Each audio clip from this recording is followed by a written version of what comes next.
Very good morning. আজকে আবার চলে এসেছি। আজ এসেছি লাঞ্চের একটি রেসিপি নিয়ে, তবে একদম ঘরোয়া আর একদম সহজ।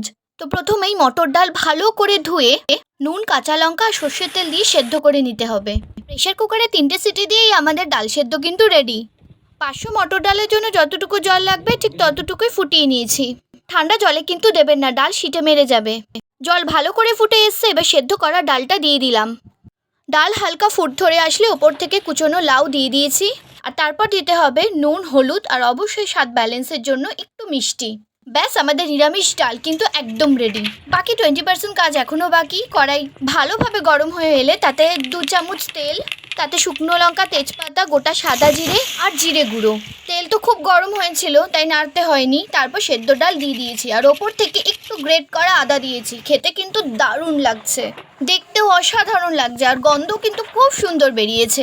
এইভাবে নিরামিষ ডাল করে খাবেন। লাইক, কমেন্ট, শেয়ার, সাবস্ক্রাইব আর অবশ্যই রান্নাটা কমেন্ট করে জানাবেন।